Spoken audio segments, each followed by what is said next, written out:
Hej alle sammen, velkommen tilbage. Nu er der gået 14 dage siden sidst, hvor vi havde det første Cisco Meraki webinar det danske.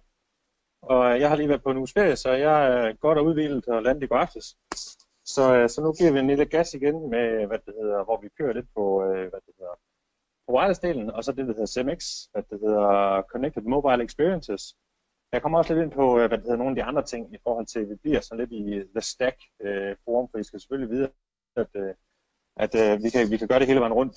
Men i dag der er der meget fokus på selve wireless-delen, og så også i forhold til, hvordan man integrerer med tredjeparts cloud-portaler i forhold til CMX og sådan noget. Så der har jeg legnet nogle super fede ting op. Men først, så vanen tro, så introducerer jeg lige mig selv, Peter Henrik Andersen, Cisco SE på on-prem wireless, og så på Cisco Meraki The Full Stack. Og så har jeg med mig på chatten, der har jeg Thomas Stefansen, som sidder på vores Cisco Meraki London-kontor, og han vil tage sig af chatten. Så venligst skriv til ham. Jeg er jo kendt for at snakke øre af, så jeg går bare bananas i en time med at tegne og fortælle, og så Thomas han tager chatten så hurtigt som han nu kan, og så samler vi lige op til sidst, og hvis der er noget, han ikke kan svare på, så ryger jeg lige over, og så får vi lukket af. Det er meget rundt. Men perfekt. Velkommen til part 2 i danske Cisco Meraki webinars. Det vi gør i dag, det er, at vi hopper lige ind på, vores hjemmeside. I kan se ved ciscomeraki.com. Så kan I se vores produkter, vores access points, vores security appliances, som er vores router og layer 7 firewall i en dåse.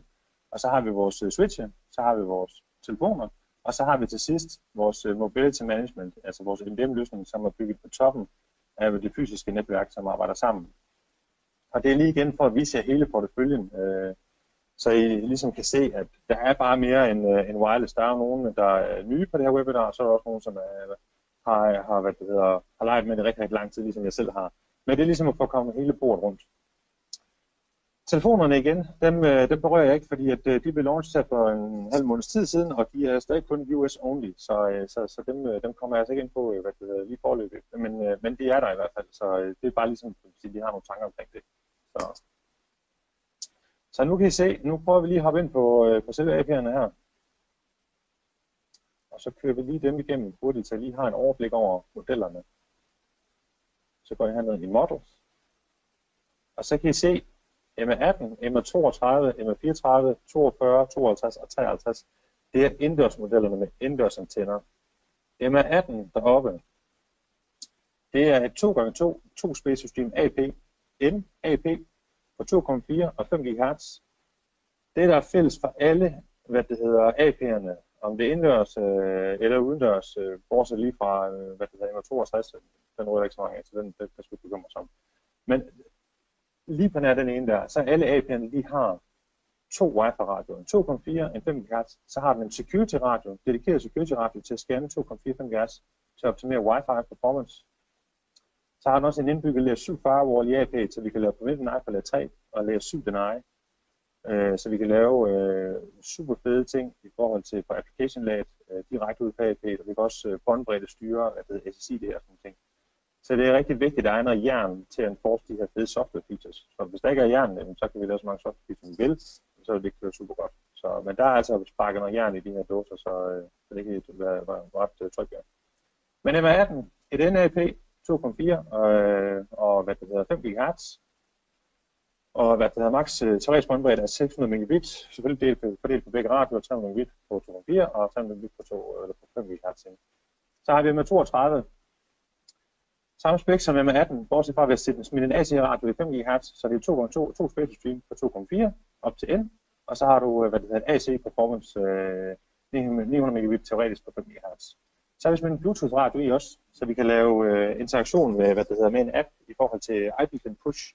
Det skal jeg nok vise lidt om i dag, hvordan det sådan lige er sat op. Det er sådan lidt en first mover, fordi det var det første, der bliver introduceret i Meraki-AP'erne, og det er noget, der bliver udviklet meget stærkt på, som bliver en ekstra feature om på wireless. Så med det skal jeg nok lige komme ind på, og så får jeg vide, hvad den kan i dag, og så hvad der kommer senere. MA34, det er en 3x3 space stream AP, med en AC-radio på 5 GHz, så snakker vi teoretisk 1.2. Så har vi MA42, der går vi op på AC Wave 2 med multi-user MIMO, hvor vi kan udnytte den her nye teknologi. Det er 3x3 og 3 space system AP Så du har stadig en 2,4 GHz radio, og så har du en AC Wave 2 5 GHz radio til at tage de nyeste clients der. Der sidder stadig en 1 gigabit interface port i, så når vi kommer ud på, ikke snakker teoretisk, men vi egentlig snakker reelt båndbredde ud på porten, så ligger vi stadig ikke og ringer max i forhold til den 1 gigabit port, der ligger i ryggen af den. Så altså, det er længe rigeligt i forhold til den model at køre AC Wave 2 på 3x3 systems.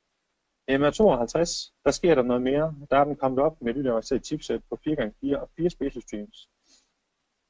Og den har fået 2 1 gigabit interface porte i ryggen, hvor den kan lave længere reagering ned mod en switch.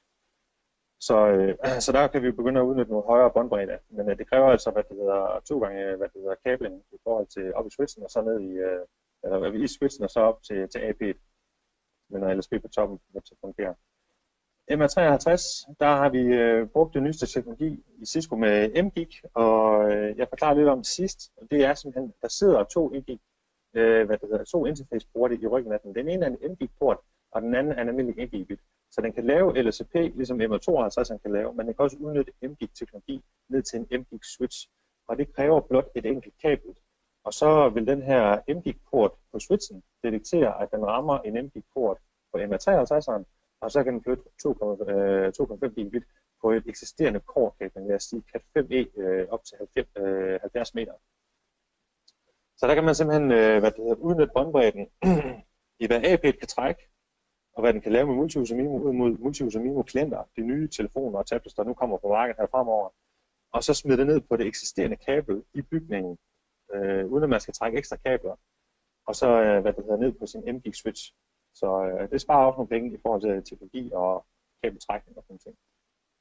Men så har jeg i hvert fald selve AP'erne. Alle AP'er kan blive brødfødt af en power supply, og de kan også blive brødfødt af en PoE plus switch. N-access points, de bruger almindelig PoE 15,4 watt, og PoE, AC access points og op efter, de kræver 30 watt. Hvis vi går ned til udendørsmodellerne, MR52 single radio AP, det er en MR18 med en single radio i, og så er den ruggedized, og så bruger den eksterne antenner. Eksterne antenner er tilkøb, omnidirectional og retningsbestemte er muligt at få. Hvis vi går herned i antenners og powers, så kan I komme ned og se de forskellige antenner. Jeg skal nok komme ind på den lige om lidt. MR66 har fået en ekstra radio, så den har en 2,4 og en 5 GHz radio. Basically en MR18 med en regnpakke på, fuldt udvidet. Og samme feature som 62'erne i forhold til med antenner og sådan noget, det er eksterne antenner, som er tilkøbt. MR72, det er en MR32, som er blevet ruggedized, 2x2, 2 special streams, hvor den har fået en AC-radio på 5 GHz og plus Bluetooth-radioen. Jeg kan lige prøve at gå ind på antenner og power her.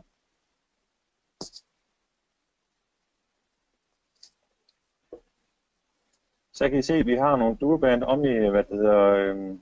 omni-antenners her. Og lad os tage MR72'eren. Der kræver den i en pakke af de her antenner, der får du 2 af de her antenner, de her fingre, der stikker op. Så der køber man 2 pakker for at fuldt udnytte et MR72. Og i og med, at det er dual band, så kan de finde ud af at detektere 2,4 og 5 GHz. Så man tager simpelthen og køber 2 pakker til sit MR72, og så skruer man et par på toppen, og så skruer man et par på bunden, og så er man klar med selve AP'et.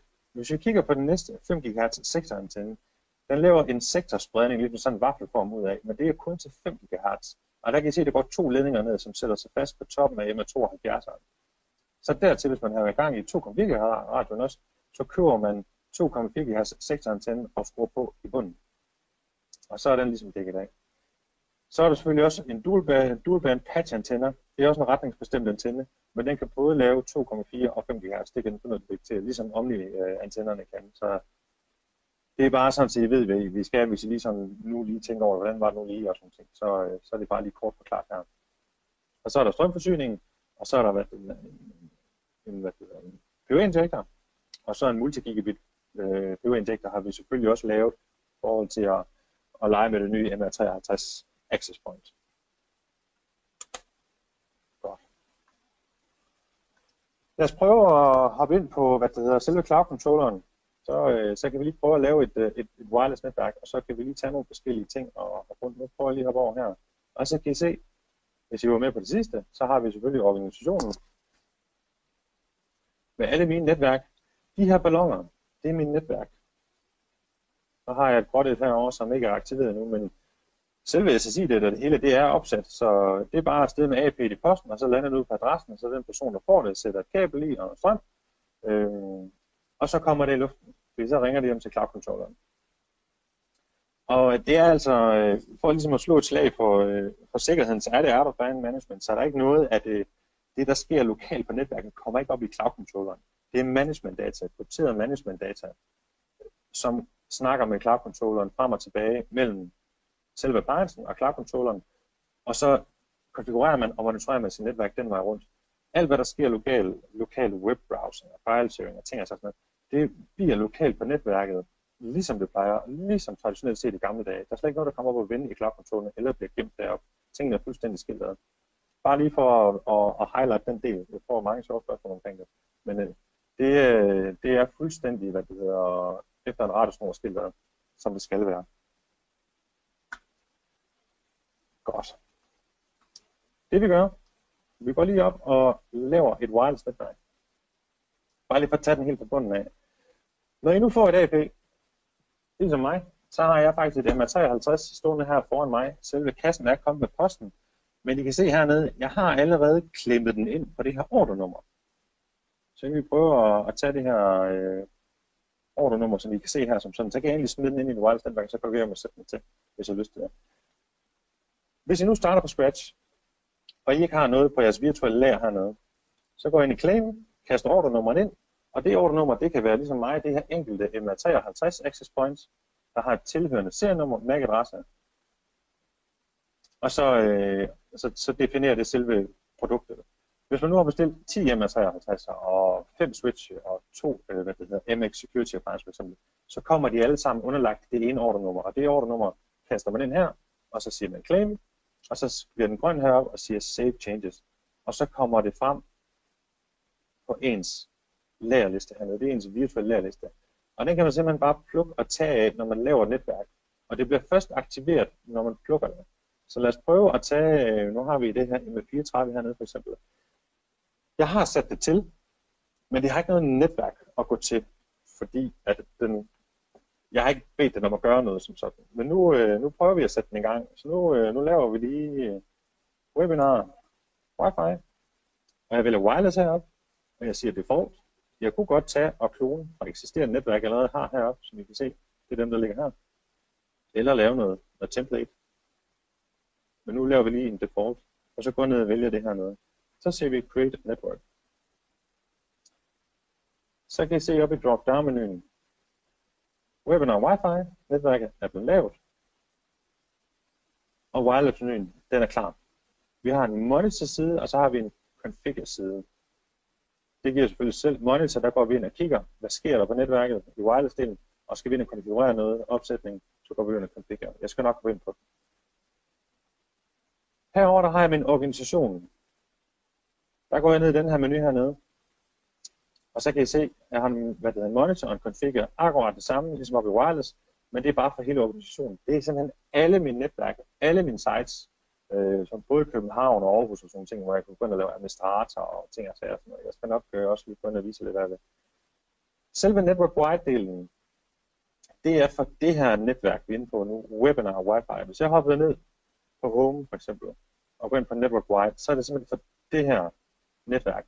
Og der kan I se, der har jeg noget mere. Der har jeg både firewalls, jeg har switche, jeg har AP'er, og jeg har en mobile device management på toppen.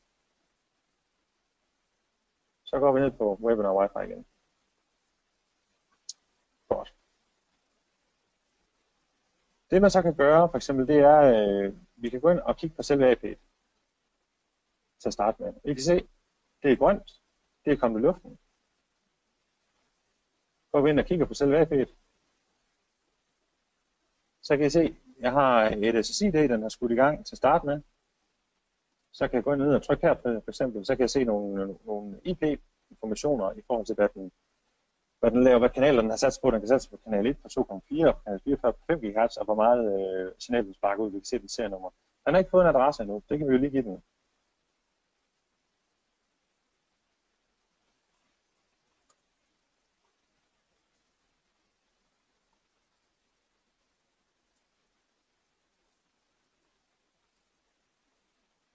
og så siger jeg move to marker, fordi jeg vil gerne have den skal flyve derhen.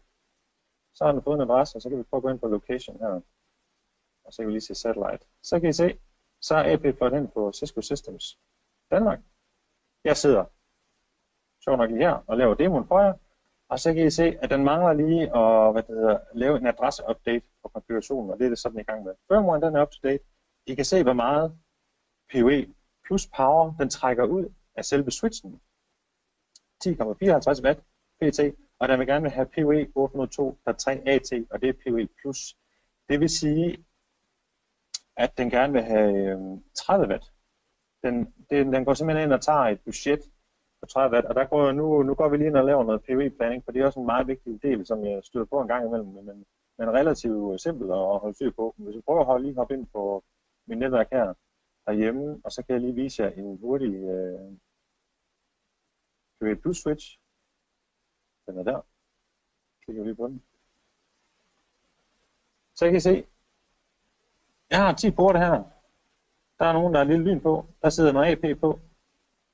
I kan se heroppe i PoE, der har vi noget, der hedder consumption. Den har budgetteret med, at der sidder 3 AC access points i den, der vil have PoE plus 30 watt hver. De bruger ikke altid 30 watt, men de skal være der. Så hvis de ikke er der, så kommer AP'en i luften alligevel. Men hvis der kommer rigtig mange mennesker på, og den skal bruge fulde kraft, så vil vi begynde at opleve nogle sjove scenarier på klientsiden i forhold til, at det ikke kommer på. Og sådan noget. Den har simpelthen ikke nok strøm til at kunne trække alt det, den skal lave.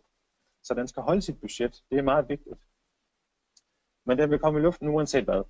Lad os nu sige, at de smider 6 access point på, og så 6 x 30 det er 180, og den har kun 124 samlet PoE plus watt at lege med. Så har I jo overskredet det, men der vil stå 180 her, og de vil også komme op og virke fint med klienter på. Men lad os sige, at vi smider super mange klienter på og sætter den i gang med at lave en masse, så begynder billedet at krakelere lidt, fordi der er ikke nok strøm til at lave alt sit arbejde. Så det er rigtig godt at holde jeres PoE-planning. Det er meget, meget simpelt. Switchen fortæller jer, hvad I propper i den, og hvad meget den har budgetteret med, og hvor meget den kan håndtere. Så hold de tal. Ikke overskrid dem. Så hellere købe en switch mere. Men I kan se nu her, at der er en grøn algoritme, der kører i cloud controller, som holder styr på. Jamen, netværket laver ikke så meget endnu i forhold til klienterne, så der er heller ikke nogen grund til, at vi bruger fuld skrue på strømmen. Så lige pt. Så bruger vi 25,3, og så skifter den sådan lidt op og ned. Okay? Det var bare lige lidt omkring PoE. Så hopper vi tilbage på det wireless netværk, vi lige har lavet. Så har vi monitor mode, og der kan vi gå ind og kigge på access points. Vi kan smide en bygningstegning ind. Det kan jeg lige prøve at gøre hurtigt, så kan I se, hvordan man gør det. Meget, meget simpelt system. Vi går ind under wireless, map og floor plans, og så kan vi gå ind og sige edit floor plans, og så kan vi trykke på plusset heroppe. Så går vi ind i en helt almindelig i min desktop, og så har jeg en template her fra floor plan, og så ser vi bare open. Så kan vi kalde den Cisco Office. Sådan der. Next. Så siger vi next. Så kommer den frem der. Så kan vi lige så det der.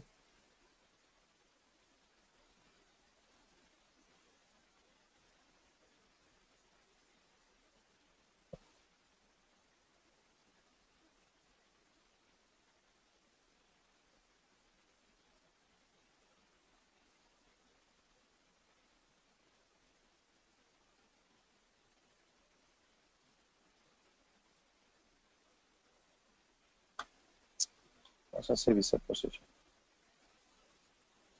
Sådan, så har vi simpelthen lagt et floorplan ind, som er her.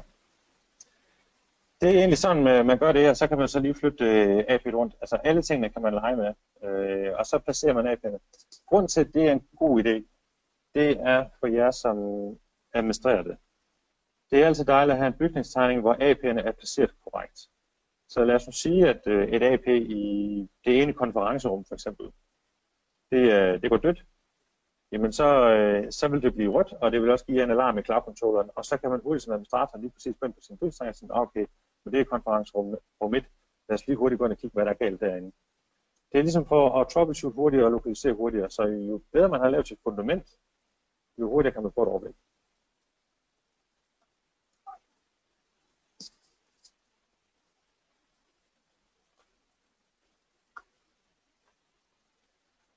Nu prøver jeg lige at hoppe tilbage på, nu hopper vi tilbage på mit demo, så vi kan se the full stack igen.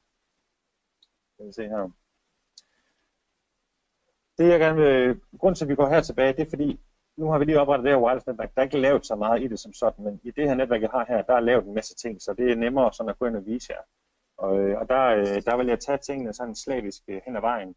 For eksempel, nu vil vi lige gå ind og kigge på i forhold til layer 7, har jeg jo snakket om. Der er layer 7 på firewallene, der er layer 7 visibilitet på switchene, der er layer 7 firewall i access pointsene, så der er en hulens masse layer 7 visibilitet.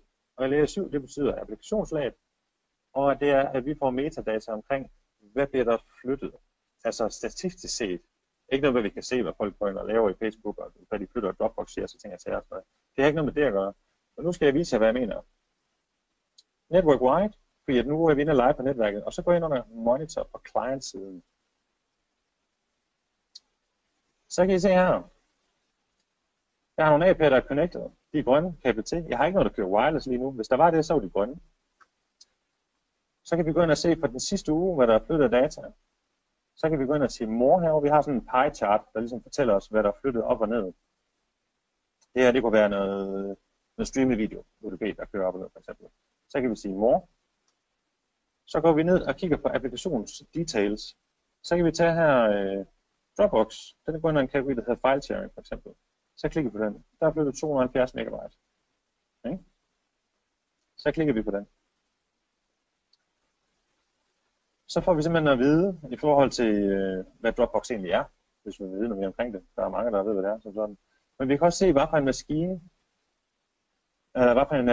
maskine, der har været inde og kigge på det, så vi ligesom kunne lokalisere. Det kunne jo være, tage skoler for eksempel. Der har vi haft nogle scenarier, hvor de flyttede en masse gigabyte Facebook om ugen som sådan, og orker en masse båndbredde. Så kan man gå ind og finde det der. Så kan man simpelthen gå ind og sætte en throttle på, så man altid kan holde sit netværk sundt. Fordi hvis det ikke er meningen, at man skal bruge al båndbredden til Facebook, eller andre ting, det kan være sådan nogle torrents, man gerne vil skrue ned for, sådan noget, hvis der er lidt nogle banditter derude og sådan nogle ting, der ser nogle gode internetforbindelser, der skal lege med dem, jamen, så kan man gå ind og begrænse det. Og det er meget, meget nemt og simpelt at gøre det i Cisco Meraki. Men her der får vi layer 7 visibilitet, så vi ligesom kan gå ind og kigge på selve klienten. Og hvad sker der? Hvis der var flere klienter på, så er der også flere. Nu har jeg klikket på selve klienten, så nu kigger vi på den. Den er ikke tændt lige nu, men den er sidst set i går aftes kl. 11:30. For der sad jeg og arbejder. Så her kan I se, jeg har en device policy sat på den, så den er whitelistet, så den må stort set gøre, hvad den passer, eller hvad der passer mig. Jeg kan sætte den i normal mode, jeg kan også sætte den i blocks. Så kan jeg skrive en lille besked, og så kan jeg stadig netværket, næste gang jeg kommer på, og så får jeg et fint browservindue, hvor der står en lille besked fra netværkadministratoren. Kan du ikke lige komme ind på kontoret, og så vil jeg få en snak omkring guidelines, man må bruge IT til, og sådan noget, eller vores IT-retningslinjer og sådan noget. Eller en group policy. Hernede der har jeg selv lavet nogle af mine egne group policies. Og group policies, de vil være der oppe i network marketing, når man har et AP, for der er en layer 7 firewall, og når man har en MX, så det er også en layer 7 firewall. Eller hvis man har wireless, så vil man have den her different policies by connection and SSID. Og så kan vi simpelthen sige, at jeg har min security appliance, der skal den lave en wireless eller block, kan man sige, og så har jeg et SSID. I skal ikke tage, at der står PT Lytevogn 17. Min far er politimand, så jeg har mange sjove, det vil I se lige om lidt, når jeg viser alle mine SSID her. Så det er bare blot en af mange navne. Men her kan I simpelthen se, at jeg kan whiteliste block, eller jeg kan bruge en group policies, og så tage peer-to-peer abuse, ingen Facebook. Jeg kan låse ned på spil, som PlayStation, Steam og alle sådan nogle ting. Og der har jeg lavet noget til Cisco Connect for eksempel.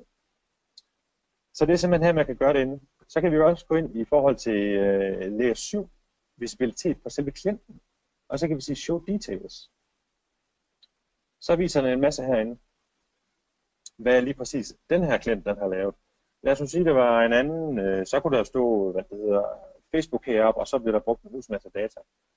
Jamen så har man bevis for, at man har fat i den rigtige, så kan man gå ind og lave noget båndbreddestyring lige præcis på den her klient, eller man kan lave en ordnet båndbreddestyring, for ligesom at throttle det ned, så man kan ligesom få frigivet båndbredden til nogle flere fornuftige ting i ens virksomhed. Det er sådan, man bruger det.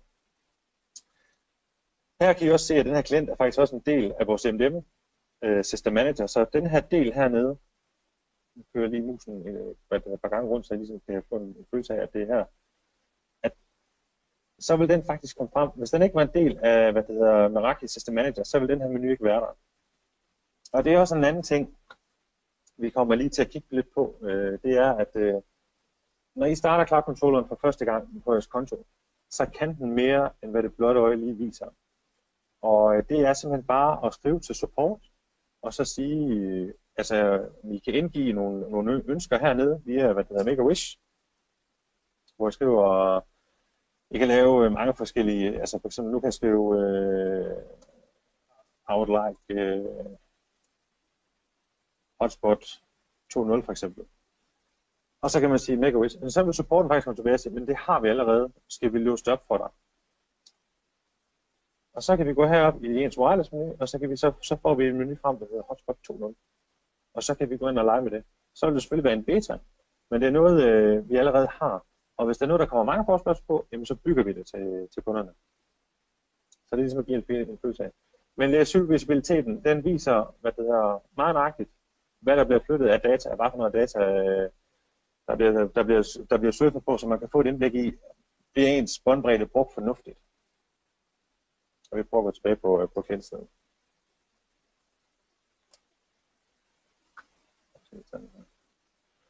Når I hopper ind på en klient, nu kan vi lige prøve at tage den der Dropbox igen. Og så kan jeg lige gå ind på, på min desktop her. Den her Show Details, der er nok nogen af jer bemærker, at I vil ikke have den her Show Details. Og det er fordi, I lige skal have aktiveret noget inde i Network Wire herinde, så kan vi lige gå ind i General. Traffic Analysis, Detailed Collect Destination Hostnames. Den skal være slået til.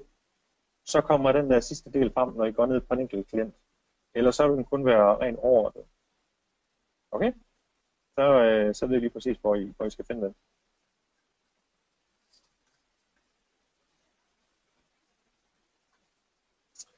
Så det er selve syvdelen. Også i forhold til, nu kan I se, at den her, den er ikke wireless. Den sidder på, en Meraki switch på port 6. Men jeg har lavet syv visibilitet. Hvis jeg har på et SSID, så vil jeg have akkurat samme billede, men det vil bare være wireless i stedet for.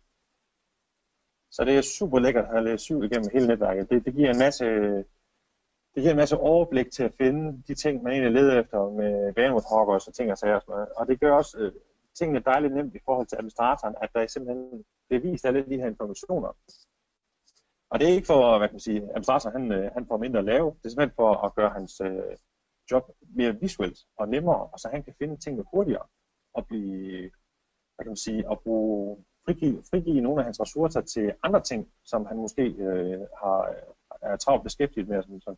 Så I skal ikke se Cisco Meraki som en trussel mod en administrators job, men I skal nærmest se det som en god gave, fordi at få så mange informationer så hurtigt, det synes jeg er super lækkert som nørd, at jeg kan se så mange ting så hurtigt, så jeg kan løse en opgave, som måske ville være vanskeligere før, så kan jeg løse den rigtig hurtigt, og så kan jeg komme videre til nogle andre ting, som jeg alligevel også skal lave. Så det er egentlig det, der er meningen med Cisco Meraki Cloud-controlleren. Det er at gøre tingene visuelt, gøre det lidt nemmere, gøre det lidt mere automatiseret, så vi kan frigive nogle af vores rigtig dygtige kompetencer til andre opgaver. Det kan være, at der skal laves nye bygninger, laves nye designtegninger, som man skal give videre, så projektet kan komme i gang og sådan noget. Og der er sikkert også mange af jer, der sidder som administrator. I laver ikke kun netværk, så laver I også alle mulige andre troubleshooting til brugere, og så laver I datacenter, alle mulige ting. I har mange slags opgaver, så Cisco Meraki gør tingene bare nemmere, så de kan få frigivet nogle ressourcer til de andre ting. Så slet ikke tænk på det som en trussel til jobbet. Det er der nogen, der har nævnt lidt om, men det er langt fra det. Det er bare et dejligt managementværktøj til at gøre jeres liv nemmere og mere overskueligt. Godt. Vi går i wireless-menuen. Jeg tager den dernede af. Monitor mode starter vi med at tage. Access points, det er selvfølgelig AP'erne. Her har jeg en liste over mine AP'er. Læg mærke til, at jeg har givet dem nogle tags. Jeg har en, der hedder køkken, så en, der hedder living room. Det er der, hvor AP'en er placeret. Så når I laver, jeres wireless designs, ligesom vi gør traditionelt set, man laver en site survey, og man sætter AP'en op, Og så det er optimalt set i forhold til, hvor mange API'er der er der, i forhold til densitet og sådan nogle ting. Så giv dem nogle tags, sådan så I hurtigt I kan finde rundt i dem. Og de der tags, dem kan I simpelthen bruge til at søge på. Så hvis jeg bare skriver KIT, som står for kitchen, jamen så finder den kitchen AP. Hvis jeg skriver living room, så finder den det der. Hvis jeg skriver ville, jamen så finder den selvfølgelig begge to, for det matcher på tagget, ikke? Men de her tags, der kan man gøre mange ting. Man kan aktivere forskellige ting. Det skal jeg nok også vise, når vi kommer ned til den, der hedder SSID Availability. Så kan jeg vise jer, hvad man blandt andet kan bruge en af tagsene til. Men lad os prøve at hoppe ind på det her MR42, som er online. Her kan I se, hvis jeg holder musen henover, at der har ikke været nogen konnektivitet. Det er ikke fordi, der har været noget galt, men det er simpelthen fordi, der har været slukket, når det har været på ferie. Og så er det kommet hjem, så er det blevet tændt. Men jeg har en masse informationer her, i forhold til hvad er power, hvad er kanaler, hvor meget der flytter data. Og hvornår den sidste har snakket med cloud controller, er den up-to-date, hvad er min tags, serienummer og alt sådan ting, hvad er den connected til min switch.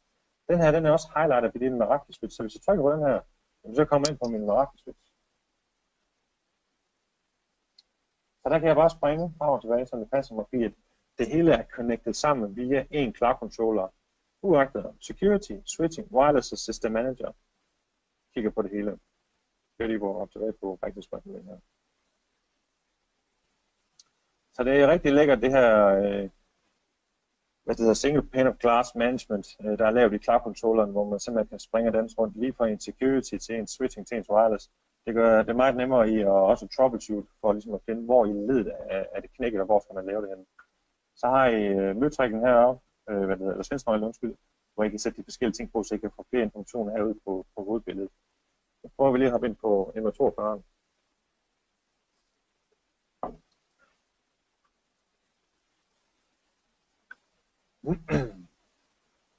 Kommer her. I kan se min SSI her i broadcaster. Informationer. Hvad for en switch den sætter på, hvad for en port, serienummer, hvad adressen tilhører, tagsene, jeg kan tilføje flere tags, og det hele det er up to date. Så kan vi gå ind og kigge på en event log, hvad der sker lige præcis på det her AP, lokationen. Her hvor jeg bor, så har vi nogle forskellige tools. Vi kan ping Google, vi kan reboot den, vi kan blinke LED'erne på den. Det kan vi også gøre via appen. Der er en Monitor on the Go app, I kan gå ind og downloade. Og der kan I simpelthen gå ind, og lige så snart I opdaterer cloud controller her, jamen, så bliver det egentlig opdateret i jeres app. Og så kan I gå ind, lad os sige, I kigger på, hvad ved jeg, I kigger på 5 access points, så I kommer i tvivl om, hvad for en skal I have fingrene i. For I har ikke sat noget klistermærke på den. Men så kan I egentlig bare sige blink LED'er, enten lige her, nu hvor jeg holder musen, eller I kan gøre det på appen, og så kan den on-site tekniker, så kan han tage fat i de rigtige access points. Alle sådan nogle sjove ting kan laves. Så kan vi begynde at kigge på selve LAN-delen, hvor den går ud og kigger på, hvad der egentlig er. Nu er der ikke så meget, fordi jeg har bare et enkelt her på det her lille demo-netværk. Men I kan se 0 unanswered request. Det er jo også dejligt at høre. Så der er en masse ting, man kan gå ind og kigge på i forhold til ens troubleshooting, og hvor man skal starte henne. Så har vi RF. Så kan vi lige tage 2,4, og så kan vi gå en måned tilbage. Så skulle der gerne være en lille smule forstyrrelse, fordi det finder vi på 2,4. Så kan vi slå den over på 5 GHz, og der skulle helst ikke være så mange. Så det er også en form for, for wireless troubleshooting rigtig hurtigt. Jeg havde en sag med en rigtig god kunde, og det var faktisk i London, der hvor Thomas han sidder og styrer chatten lige nu. Det var, at på 5 GHz havde en masse dropouts, og det var simpelthen i forhold til, at de lå pakket ind mellem en masse hospitaler, og de har en masse hospitalsgrej. Så der kom en masse spikes her på 5 GHz. Fuldstændig random. Så det blev lige pludselig gået fra et lille bitte kontor, med ikke så mange mand, der er 60 stykker eller sådan noget, til at være et high density område. Så AP'erne skulle egentlig placere sig, og cellerne skulle laves rigtigt i forhold til de her 5 GHz bursts, der kom fra hospitalsudstyret. Så det var lidt en sjov sag, men vi fandt frem til det, og det brugte vi wireless troubleshooting til at finde ud af i forhold til de her bursts, vi simpelthen kunne se. Map of floor plans, den har jeg vist jer. Air Marshal, det er vores intrusion prevention system. I kan se, jeg har de her 2 AP'er, og så har jeg bedt den LAN containment, contain rogue access point seen on LAN. Så hvis der kommer et hotspot tændt inden for netværket, jamen så vil AP'erne simpelthen lave en association request og lægge den ned. Og så har jeg bedt den om at kigge på SSID'er, der container de her ord, for eksempel. Så det vil den også reagere på og sådan ting. Og så kan man lave, en scan schedule på, hvornår den skal gøre det som sådan. Og så har vi informationer omkring Rogue SSID'er, så kan I se, at den er allerede i gang med at containe nogle af dem, vi har sat i gang. Vi kan også gå ind og kigge på andre SSID'er, der er rundt omkring og sådan noget. Men det er simpelthen, API'ernes Intrusion Prevention system. Location Heat Mapping. Det er mere over i, CMX-delen. Der er ikke så meget at vise som lige på de her 2 API'er. Vi kan godt lige prøve at hoppe ned på det. Så kan I se, at den laver noget heat mapping på selve API her, så kan jeg køre en timeline. Så kan I se, hvordan det sådan stille og roligt kigger op i forhold til, hvad den ser. Probes, det er dem, der ikke er connected, og hvem der er connected, som ser sådan noget. Men det skal jeg nok komme tilbage til i CMX-delen. Hvis man har en splash-portal, så og det er simpelthen en kæmpe portal, man kan lave. Jeg kan lige prøve at gå herover i configure, så kan jeg vise jer splash-portalen. Jeg kan lige tage et SSID, jeg har her. Og så kan I se, at jeg vælger simpelthen modern, og så går jeg ind, og så kan jeg skrive nogle informationer til splash-portalen. Velkommen til. I ved, hvad jeg mener, og så kommer den frem, og så kan jeg uploade et logo som sådan. Og så kan jeg sige, at splash-portal frequency, den kan jeg også tage til hver halve time, så får jeg den splash-portal op, og så kan jeg bede dem om at pege på en URL. Det kan være Cisco.com. Jeg vil gerne have, at de skal ud derinde, når de får internetforbindelse bagefter for at lave lidt mere prægning og sådan noget. Og så kan jeg lave en preview herover af selve splash-portalen. Sådan ser den del ud. Vi speeder det lige lidt op, for der er mange ting, vi lige skal nå i forhold til den her del. Login attempts, det er simpelthen bare, hvordan man logger ind. PCI reporting, det er sådan noget prepaid card i forhold til, at man har en butik. Så kan man køre sådan en rapport. Og så i forhold til, at man er sikkerhedscompliant, kan køre en run scan som sådan. Så får man nogle informationer her i forhold til en SSID. Er det op til krav? Er det op til de krav, man skal bruge og sådan noget? Account activity. Så er vi lige her. Det er i forhold til, hvis der er nogen, der har lavet betalings-SSID. Jeg har prøvet at gøre det en enkelt gang, dengang jeg startede med at lege med Meraki, så der kan vi lige gå tilbage, så kan I se, at der er blevet kørt noget betaling igennem, og jeg har fået indsat forbindelse. Der er jeg simpelthen bare sat den op på min PayPal-account.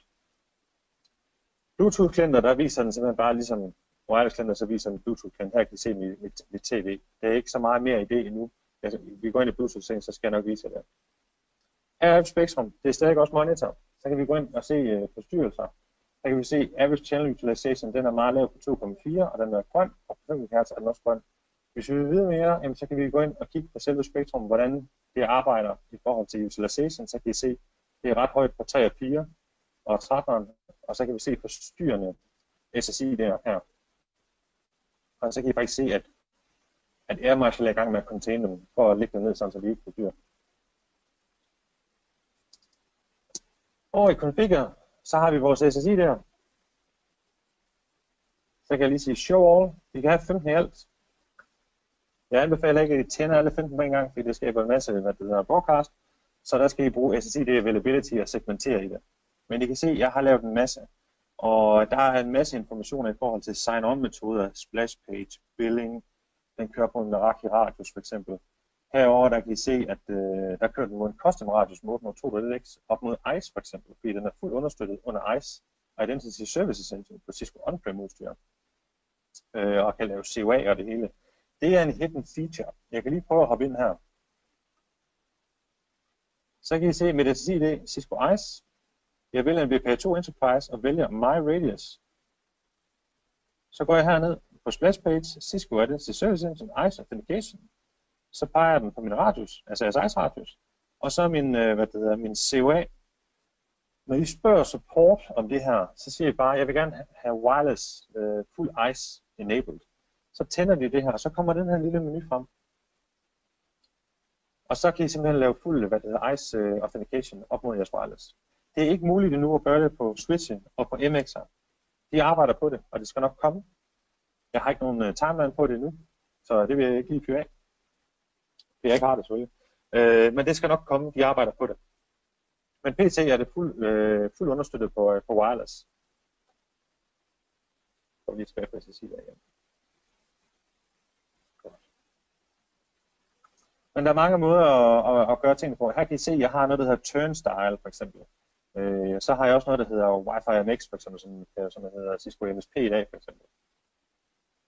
Og der kan I se, der peger den på en ekstern splash-portal, altså en ekstern captive portal. Her der peger den på Turnstiles, for det er en cloud-udbyder til en gæsteportal, hvor man kan lave alle mulige marketing-show, hvor der er noget analytics, så man kan lave noget kampagne og sådan ting, og lave en portal, hvor man logger ind sociale, det kan være LinkedIn og Google og Facebook og sådan noget, via deres portal. Så der peger jeg egentlig bare, at det der API'en i den retning. Så når man hopper på som device, jamen, så ser man Get Turnstiles portal, og så får man internetadgang. Jeg kan lige prøve at vise jer det her, hvis jeg går op i Get Turnstile her, og så logger ind.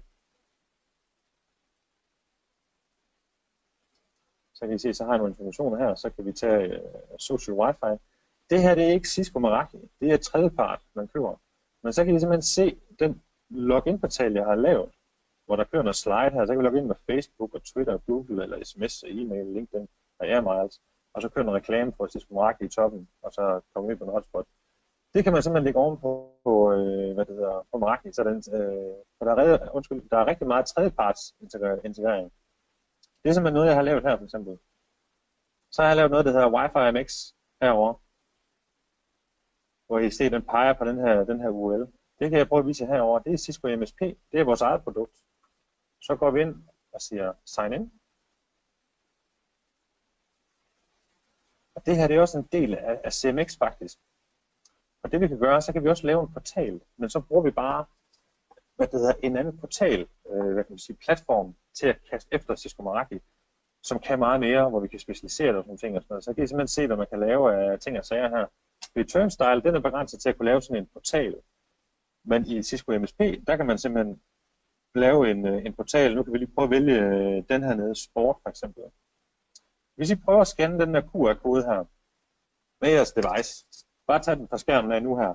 Jeg har sat den op og køre. Så skulle den portal gerne starte på jeres device, og så kan I søge rundt på den hjemmeside, der er lavet der. Nu skal jeg nok lige lade den være i et par minutter, så I får lov til at scanne den.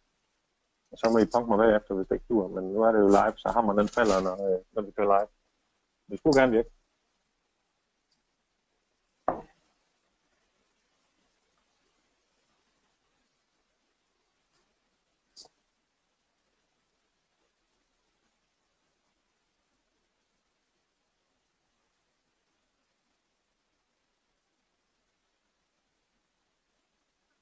Så kan jeg sige, use this recipe. Og så kan vi sige, kan vi lige tage den der. Og så vælger vi den her. Så siger vi create. Og okay. Der er en tor.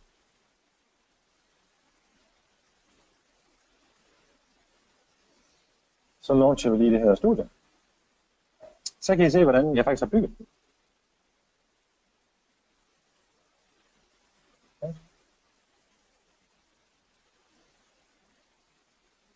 Fordi med det her, den her portal, Cisco MSP, hvor vi laver sådan en portal, en adgangsportal til internettet, hvor vi kan lægge nogle ting på, der vil vi også gerne lægge en app op. Fordi når man fanger en app, så har man fat i brugerne rent marketingsmæssigt til en masse ting. Og så kan I simpelthen se herunder, hvis vi lige tager den her, så ligger den der under toren, så klikker jeg på den her, så kommer vi ind i sådan en App Engine Builder, vi har bygget, så vi kan bygge en app via Lego-klodser, uden at være den vilde app-udvikler.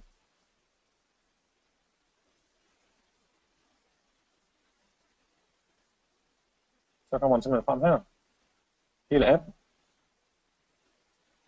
og så har vi de her Lego-klodser, vi bare kan trække over i, og så kan jeg lige lave et preview på telefonen her samtidig. Det er bare for at vise jer et udsnit af tredjeparts ting, der kan lade sig gøre med Meraki. Så det der lige fanger jer, når I snakker med nogle andre, eller hvis I ser den første gang, så kan den altså meget mere. Det er simpelthen bare et spørgsmål om at åbne for håndtagene.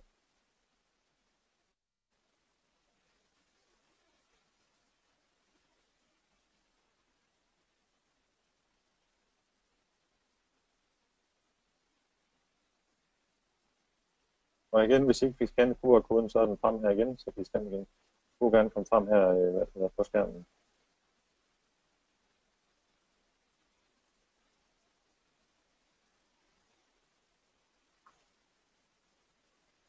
Sådan der. Den kom der. Så ligger appen simpelthen, og så kan I se et preview af appen der.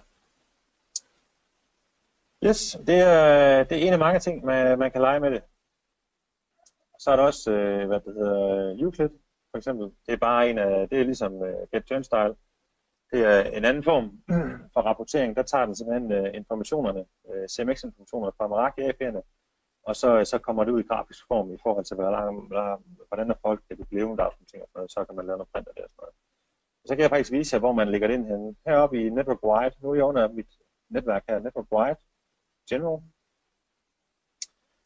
Og så i og med, at jeg har Python på den her custom, portal, så skal den selvfølgelig også have nogle, noget API, Application Programming Interface, den kan tage fat i. Og her kan I simpelthen se under CMX, jeg har enabled Analytics, og så har jeg fået en URL fra Get Turnstile og IMSP, Wi-Fi MX, og så Euclid med en secret på, og så kører vi API version 2.0.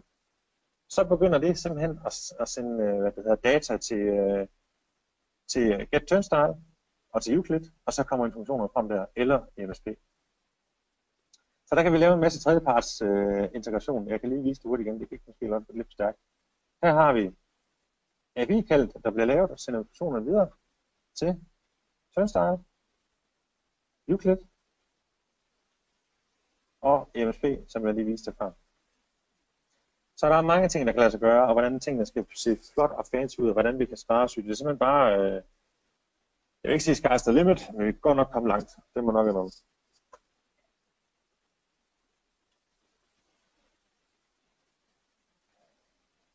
Oven på det, på selve CMX-delen, så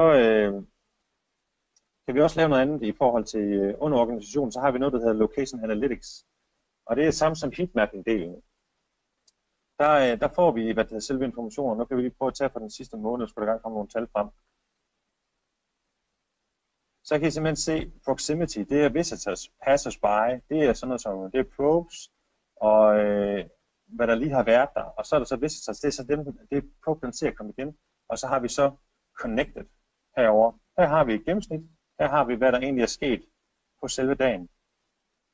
Så har vi engagement i forhold til, hvor lang tid har de været der, altså 9 besøgende fra de sidste 20-60 minutter. Så har man sådan en indikator om i forhold til, jamen bliver de foran butiksvinduet længe nok, eller går de forbi for eksempel, eller får vi den længere ind i butikken og sådan noget. Og så er der loyalitet. Ser vi dem igennem over en månedsperiode, ser vi de samme informationer igen og sådan noget. Så det her, det kan marketing bruge. Grafen stopper selvfølgelig her den 12. juni, fordi der er jeg taget på ferie, der har jeg slukket det hele. Det er bare ligesom for at give en idé om, at det her det er real life tal, I får direkte. Og så heroppe, der kan man selvfølgelig også parten mod andre netværk, hvis man har lyst til det, og så få det ud i en ekstra grafform. Men det her, det er rent Cisco Meraki. Så de her tal kan man tage og bruge oven på sin wireless og give til marketing, hvis de skal have et indikatorflow af, hvad der er af folk i ens butik, eller hvad der kommer gående frem og tilbage. Hvad man kan bruge de her tal til. Der er mange idéer. Der er nogle skoler, der bruger det til besøgende og sådan ting i forhold til, hvem skal gå her næste år. Så kunne du godt tænke sig ligesom at have en indikator, om kom der nok på den her åbne skoledag, vi havde. Og sådan noget. Jeg har set mange former på, hvordan det her det er blevet brugt. Men man kan simpelthen også bygge det på, og så bruge det, hvis den portal, som Square kan levere, man gerne lige vil lidt ekstra, eller man gerne have lidt ekstra informationer i forhold til de her analytics-tal, jamen så kan man bruge de her tredjeparts produkter, ligesom Turnstile og Euclid. Man kan også bruge Purple Wi-Fi, den har jeg her for eksempel. Eller bruge MSP, som helt klart er Rolls Royce for den del, og lave nogle vanvittige fede ting. Det man også kan gøre, det er, at der er også et CMX API, så når folk vi tager den der location heat mapping, hvor man kan se, hvordan tingene de heater op og sådan ting, så tog nogle af vores kunder faktisk XY-koordinater fra API'erne, og så byggede de egentlig deres egen bygning, for de er 3D-programmører, og så byggede de simpelthen location heat mapping by 3D, og nu kan jeg lige vise jer videoen her. Så kan I simpelthen se folkene gå rundt fra designet her. De har bygget deres bygning, som ligger her i Aarhus, og så har de mødelokalerne, som er grønne og røde, selvfølgelig okkuperet, hvis de er røde, og så tæller dem ned, når de bliver ledige, og så kan I simpelthen se de ansatte gå rundt. Og det er XY-koordinater, de får fra CMX-API'et, fra Meraki Cloud Controlleren, via API'erne. Det skal så også siges, jo mere præcist der skal være, så skal man også lave sit wireless efter location, og så skal man sætte sin API op location-wise. Der skal være nok API'er til at lave den rigtige triangulering og sådan noget. Men det er simpelthen nogle ting, der kan lade sig gøre, i og med at systemet er så åbent det er i forhold til API, informationer og sådan noget. Og så skifter det også lige fra dag til nat, her kan se videoen. Men det her det er simpelthen noget, kunden selv har lavet. Vi har ikke gjort noget. De købte en Cisco Meraki wireless installation, og så fandt de ud af helt tilfældigt, at vi havde et åbent CMX API, og så kunne man simpelthen lave det her, og så lavede de det som et fun project. Og nu er det så blevet til et meget seriøst projekt in-house, kan jeg forstå. Men super, super fedt lavet af.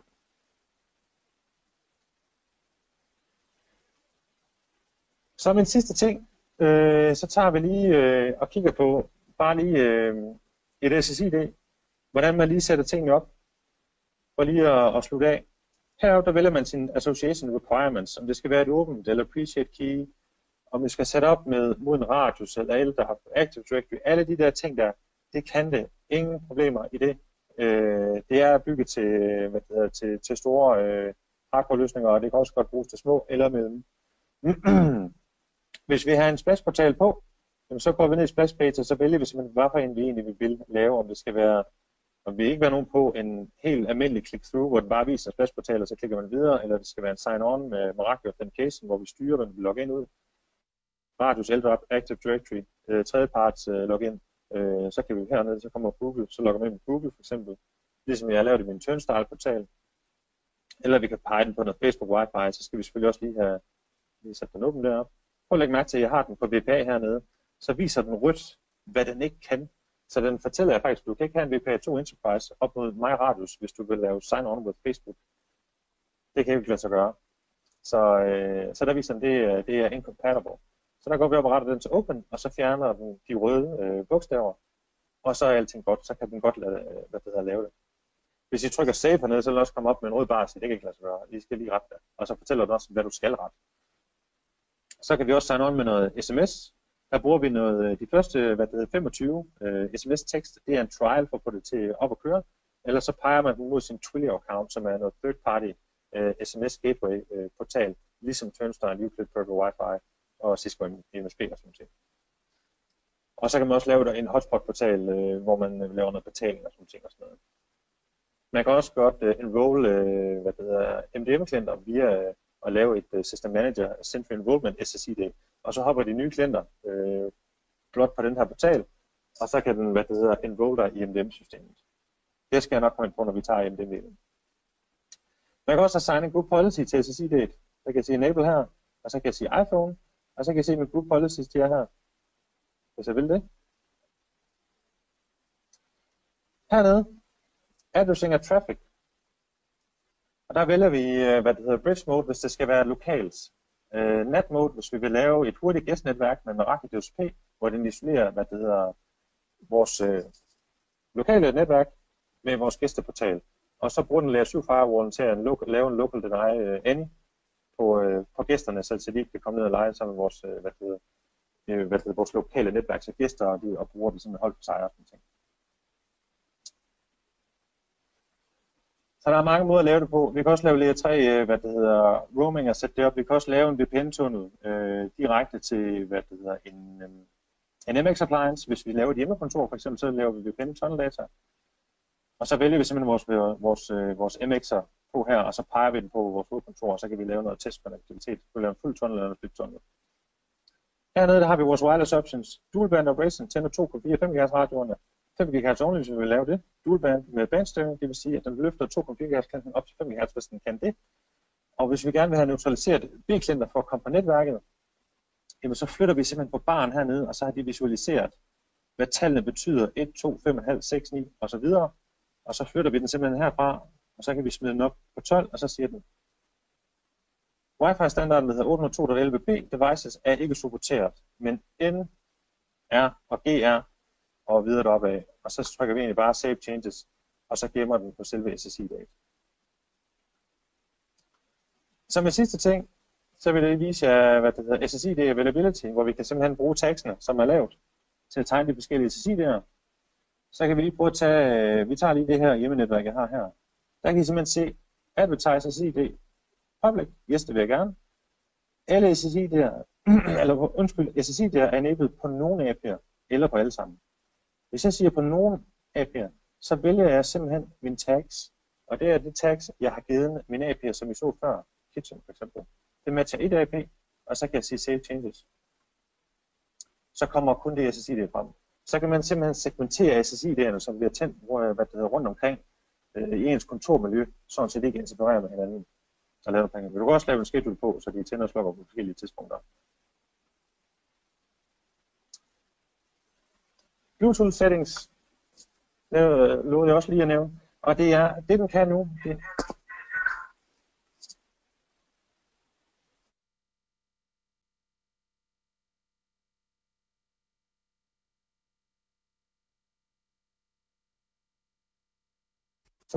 Undskyld for forstyrrelsen, det var bare lige, jeg fik lige at vide, at jeg skulle til at runde af, og det er jeg også med på. Jeg vil bare lige vise lige hurtigt det her med Bluetooth, for det er noget, der bliver mere og mere af. Man har et unique user ID, og det peger på ens app, som han har fået kreeret af en appudvikler. Og det er for eksempel, hvis man går ind i en butik for eksempel, så har jeg lagt den her app ind på min telefon og sagt, jeg hedder Peter Andersen, jeg kan godt lide de varer, som er i den her butik. Det er mit unique user ID.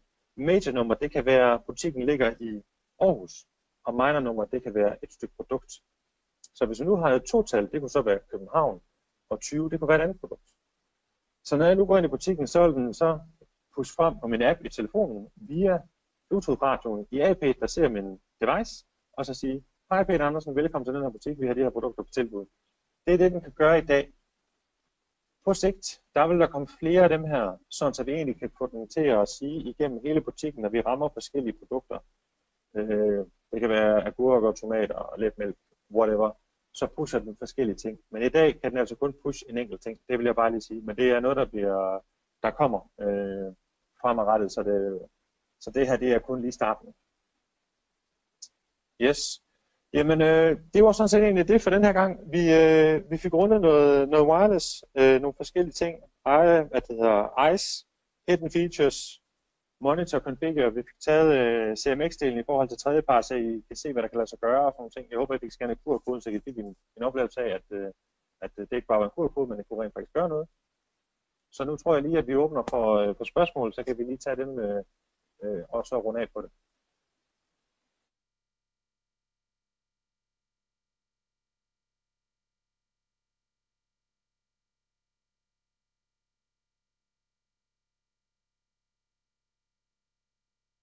Igen, folks. Nå, jeg får at vide, at jeg har simpelthen snakket for meget, så der er ikke lige tid til spørgsmålet, men I er meget velkommen til at tage kontakt til enten på Thomas på mail eller undertegnet, og så skal vi nok tage den efterfølgende.